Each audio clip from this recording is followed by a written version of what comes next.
In examination catalyst, hope you all are doing well. और जैसा कि एनटीए ने अपनी वेबसाइट पर आईसीआर एग्ज़ाम की डेट अनाउंस कर दी है, जो है कि 23 सितंबर है। और साथ ही साथ एनटीए ने आज ही अपनी वेबसाइट में यूजीसी नेट की एग्ज़ाम डेट भी अनाउंस कर दी है, जो कि है 5 नवंबर।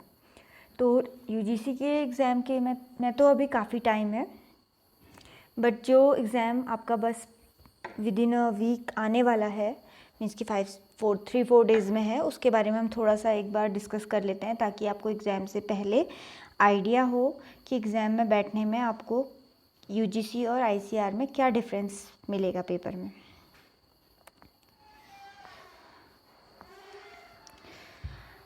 आप सभी लोग जिन्होंने भी आईसीआर एसआरएफ का एग्ज़ाम के लिए अप्लाई किया है, उन्होंने आईसीआर की वेबसाइट में जाके आईसीआर एसआरएफ जेआरएफ एसआरएफ का सिलेबस आई थिंक देख ही लिया होगा। उसी के बेसिस पे जो एग्ज़ामिनेशन पैटर्न होगा आईसीआर का एज़ पर एनटीए, वो है, पहले तो ये एग्ज़ाम ऑनलाइन मोड में होगा, कंप्यूटर बेस्ड एग्ज़ाम होगा। दूसरी बात, ये एग्ज़ाम 2 आवर्स का होगा, जबकि यूजीसी नेट का पेपर 3 आवर्स का होता है। आईसीआर एसआरएफ में 120 क्वेश्चन पूछे जाएंगे, जिसमें 3 पार्ट्स में वो डिवाइडेड होंगे। पार्ट ए में 20 क्वेश्चन इनिशियली जनरल नॉलेज या जनरल एग्रीकल्चर से रिलेटेड होंगे। ओके, मीन्स कि सिलेबस में जैसा कि दिया गया है जनरल नॉलेज या रीजनिंग एबिलिटी होती है, but as per my previous experience most of the question जो होते हैं वो general knowledge which is related to agriculture आते हैं। लाइक स्कीम्स क्या होंगी, स्कीम्स क्या आई हैं, मोदी जी ने कौन सी स्कीम अनाउंस की है, कहाँ की है, या फिर फादर ऑफ डेयरी, इस टाइप के क्वेश्चन मोस्टली आते हैं। साथ ही साथ इस बार सिलेबस में थोड़ा सा एग्जामिनेशन पैटर्न में थोड़ा सा चेंज बताया जा रहा है कि पार्ट बी और पार्ट सी, जो कि टोटल 100 क्वेश्चन होते हैं, उसमें से पार्ट बी जो होंगे 50 क्वेश्चन से कंप्राइज्ड होगा, और जिसमें पाँचों के पाँचों सब्जेक्ट होम साइंस के उनसे क्वेश्चन आएंगे, और मे बी सिर्फ 4 सब्जेक्ट जिनके क्वेश्चंस जिनका स्पेशलाइजेशन नहीं है, मींस कि अगर आप न्यूट्रिशन के हैं तो रिमेनिंग 4 सब्जेक्ट से क्वेश्चन आएंगे, न्यूट्रिशन के क्वेश्चन इसमें नहीं आएंगे। अब ये चीज़ वहीं पर एग्जामिनेशन हॉल पे ही जाके पता चलेगी कि एग्जैक्टली 50 क्वेश्चन किससे कंप्राइज्ड होंगे।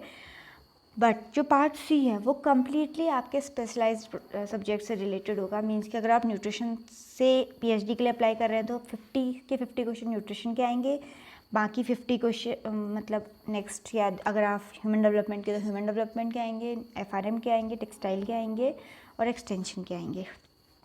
तो ये तो हो गया एग्जामिनेशन पैटर्न। अब यहाँ पे होगा मल्टीपल चॉइस क्वेश्चन, जो टाइप ऑफ क्वेश्चन रहेंगे, just multiple choice question, not excessive reasoning, not match the following type. और साथ ही साथ हर क्वेश्चन में 4 ऑप्शन दिए जाएंगे।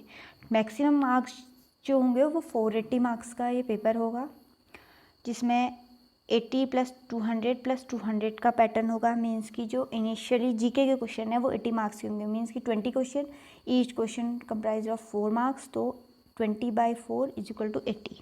ऐसे ही 50 क्वेश्चन जो जनरल सभी सब्जेक्ट के आने हैं, और 50 क्वेश्चन स्पेशलाइजेशन के आने हैं। स्कोरिंग पैटर्न यहाँ पे ध्यान रखने की चीज़ है, एनटीए नेट जो रहता है या यूजीसी नेट जो रहता है उस पर नेगेटिव मार्किंग नहीं होती, बट आईसीआर में नेगेटिव मार्किंग रहती है। 4 मार्क्स अगर एक पॉजिटिव क्वेश्चन, एक करेक्ट आंसर के लिए मिलेंगे, तो 1 मार्क्स डिडक्ट भी होगा एक इनकरेक्ट आंसर के लिए। और मीडियम ऑफ पेपर इसमें इंग्लिश ही रहता है एनटीए नेट में, जैसे कि हिंदी और इंग्लिश दोनों में आपको ऑप्शन मिलते हैं, या फिर आप ऑन द स्पॉट हिंदी को English to Hindi, Hindi to English कर सकते हैं। बट आईसीआर एसआरएफ का पेपर कम्प्लीटली इंग्लिश में होता है। ये इस स्लाइड में हमने बता रखा है कि जो क्वेश्चन रहते हैं फर्स्ट एमसीक्यूज़, 20 एमसीक्यूज़, वो किससे रिलेटेड होंगे। इसमें हमने मेंशन किया ही हुआ है, general knowledge, domain of agriculture, animal husbandry, dairy, fisheries and allied subject, वो भी करंट से रिलेटेड होने चाहिए। सेक्शन बी में जो होंगे वो स्पेशलाइजेशन मीन्स की नहीं, सॉरी, जनरल रहेंगे आपके सारे कोर्स सब्जेक्ट्स आएंगे होम साइंस के, और पार्ट सी आपका स्पेशलाइजेशन होगा जिसमें आप अपना पीएचडी करने वाले हैं। आपको पता ही है जो सेक्शन बी में जो मैंने अभी बताया कि ये 5 सब्जेक्ट्स रहेंगे जिससे क्वेश्चन आएंगे। मींस कि फैमिली रिसोर्स मैनेजमेंट से आएंगे question, textile and apparel designing से आएंगे, human development and family studies से आएंगे, फूड साइंस से आएंगे, and home science extension and community management से आएंगे। जो आईसीआर ने हमें सिलेबस प्रोवाइड किया है उसके अकॉर्डिंग जो सिलेबस है एग्ज़ाम का, उसमें फैमिली रिसोर्स मैनेजमेंट की यूनिट से क्वेश्चन पूछे जाएंगे, art principle and interior enrichment से क्वेश्चन पूछे जाएंगे, housing and space designing means की कितना हाउसिंग का पूरा रूम का साइज़ या फिर अलग अलग इवैल्यूएशन सिस्टम है, हाउसिंग स्टैंडर्ड्स एंड लॉज हैं, उनसे रिलेटेड क्वेश्चन आएंगे। एर्गोनॉमिक्स हो गई, 4th unit house hold energy and equipments हो गए, and 5th unit is family finance and consumer education हो गई, जो फैमिली रिसोर्स मैनेजमेंट के अंडर क्वेश्चन जिनसे आएंगे। नेक्स्ट यूनिट 6 एंटरप्रेन्योरशिप मैनेजमेंट भी फैमिली रिसोर्स मैनेजमेंट का ही पार्ट है, marketing and ergonomics.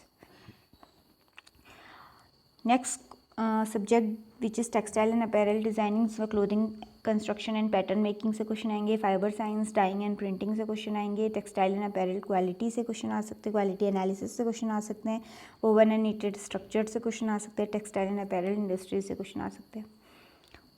Human development and family studies में life span development, theories of development, early childhood education, children with developmental challenge, assessment, guidance and counselling से question आते हैं। उसी के साथ जो फैमिली स्टडीज़ पोर्शन है उसमें family ecology, parenting and community education से क्वेश्चन आते हैं। नेक्स्ट ह्यूमन न्यूट्रिशन में food and food group, food preservatives and package, cooking methods and food processing, food safety, micro nutrients in human nutrition, community nutrition during life cycle, clinical therapeutic nutrition, institutional food services management and food analysis. Home science extension में से home science extension education, कई developmental programmes, इनसे related question आएंगे। ये तो था syllabus. जो आप अगर पीपीटी मीन्स आप प्रेजेंटेशन देख रहे हैं तो आप स्लाइड को प्रेजेंटेशन को पॉज करके आप सिलेबस नोट कर सकते हैं, या आपने देख ही लिया होगा। अब बात आती है थोड़ा सा आपको नॉलेज रहे कि पेपर को कैसे करना है। तो सबसे पहले तो आप जिन क्वेश्चंस के लिए श्योर है उन्हीं के आंसर टिक करिए, कोशिश करिए कि नेगेटिव कम से कम हो। उसके बाद भी हल्का फुल्का गेस वर्क कहीं पे काम कर सकता है जब आपको थोड़ा बहुत डाउट हो और थोड़ा बहुत श्योर हो। Next thing is general awareness में के क्वेश्चन को तभी टच करिए जब आपको उनके बारे में पता हो, otherwise leave them. Positive marks से ज़्यादा आपका नेगेटिव की ओर आप ज़्यादा मूव करेंगे अगर आप जीके क्वेश्चन भी अटैम्प्ट करेंगे।